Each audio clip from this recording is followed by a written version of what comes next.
Sometimes you just want to relax and unwind with a little watercolor project without it feeling like a big production. I've got a little pen and watercolor line and wash project that I've been doing that I think is just perfect for this sort of thing. Let me show you. I don't know about you, but one of the first obstacles I always come up against when I want to do a little bit of painting is figuring out what on earth to paint. And when I think about pen and watercolor or line and wash projects, the first thing that comes into my head is urban sketching. You know, those gorgeous sketches of people's fantastic holiday locations, exciting urban scenes, or beautiful landscapes that people have been to. I adore all of those, but the thought of it can be a little bit daunting. But would you believe me if I said that I get my inspiration from the supermarket when I'm doing the grocery shopping? Yes, that's where I'm taking you this morning. I've been making it a habit to take little snaps of the flower arrangements that you can purchase from just about every supermarket in the world. I'm right about that, aren't I? Let me know if I'm not. But for our sketchbooks, I think these little flowers are a wonderful subject. Look at all this colour and joy waiting for your sketchbook doodle.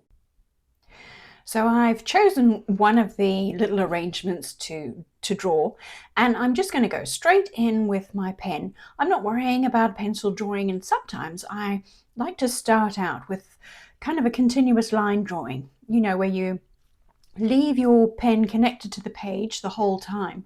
It's a nice way of loosening up and making the sketch feel a little bit more relaxed and playful. It's a good way to kind of loosen up, especially if you're feeling a little bit awkward, if it's the first sketch of the day. It's a nice way to remind yourself that you're just having a little bit of a play and not to take it all too seriously. So I started that way with the vase, but now I'm moving on to adding some blooms, and I'm taking the pen off the page as I see fit or leaving it connected. It really doesn't matter.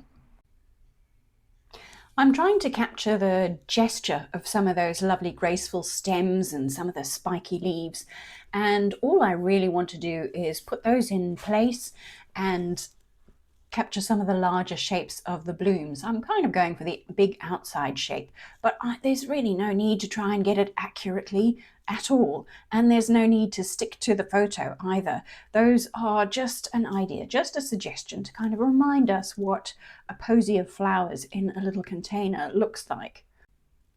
Now, if drawing directly in pen is a little bit scary to you, here's a thought that might help.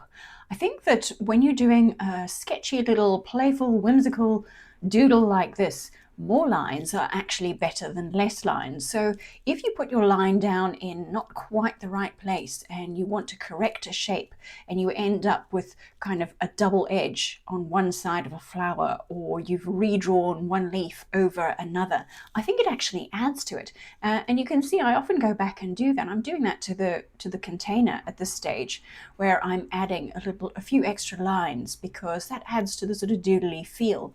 And I've just added the label that you can see attached to the container in the photo. I thought that was kind of a charming little addition, and I wanted it on there. And I had to draw over the line that I had created for the container, but that's exactly the sort of thing I really don't worry about for a little sketch like this. It's so not important. Now the fun part, time to splash in some colour. In my photo, there's a lot of pale pinks, and pink and green is always a lovely combination. And I happen to have a rather charming, bright, fiery pink in this palette. So I'm going to very happily use a little bit of that. And I think I might add a little bit of the purple to it just to give it a little bit of variety, to create a kind of mauve. I don't have a lot of colours to work with, and I think that's pretty great because it's a few less decisions to make. And I'm painting just with a water brush because it makes life nice and simple. I'll tell you a little bit more about the supplies in a minute, but let's just finish popping in the colour here. I'm remembering that I always prefer my little drawings to have a nice strong sense of light and dark. So even though it's a tiny little doodle, I'm doing the things that I enjoy, like adding in a nice darker shadow on the one hand of the container and letting that shadow continue out onto the table. Now remember, I'm making all of that up because I took a funny little snap with my phone camera when I was doing the supermarket shop this morning, so it's certainly not a case of needing fancy artist lighting or anything like that. It's just using a little bit of imagination. Now I'm going to take that gorgeous unadulterated pink and pop it into some of those blooms. I'm just making choices loosely based on the photo, but really just painting the colors I feel like adding. So I'm mixing up little versions of a kind of mauvey shade, mixing that pink and purple together. I'm also remembering all the things I know about watercolor, like I can lighten the color just by doing a little bit of blotting. I can make it darker by dropping in a little bit of extra color while the wash is still wet. And this paper will take a little bit of a light wash. It's not watercolor paper. As I said, I'm going to tell you a bit more about the sketchbook in a minute. But I'm using the watercolor techniques that I know and am comfortable with. So even in a little fun practice like this, you're still learning and building your skills and making the next painting easier and easier. Now what about that little tag that's attached to the jar? I don't have a wide range of colors here, but there's a sort of a mucky, I think it's a bit of green on my orange, and that gave me the idea to make a nice sort of ochre color that might be perfect for that little tag on the side of the jar there. This little watercolor set does have 2 pre-mixed greens as part of it, but as is the case with a lot of pre-mixed greens that you get in made up palettes like this, the greens are quite unnatural. I don't tend to use them on their own just as they are very often at all. Most of the time I would just mix my own green by combining a yellow and a blue, and I've got 2 yellows and 2 blues, so I've got lots of variety there. But today I am using those pre-mixed greens.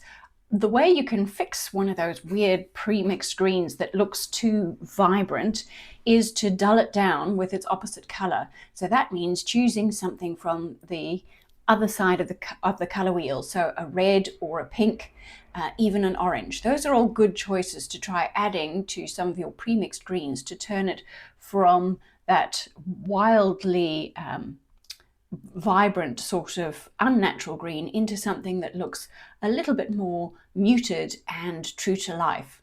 And now I'm just using the shape of my brush. Even though it's a funny little nylon water brush, you can still use the shape of those bristles to create spiky leaf shapes quite effectively. And I find it rather fun to be using a different tool every now and then. So if you haven't tried one of these water brushes before, I highly recommend it.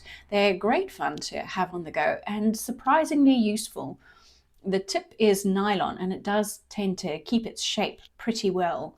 And I've been figuring out how to use it for all sorts of things, not least of which is adding splashes, because I don't think it is possible for me to do a watercolor painting and not do some splashing. So it took me a while to figure out how to do this.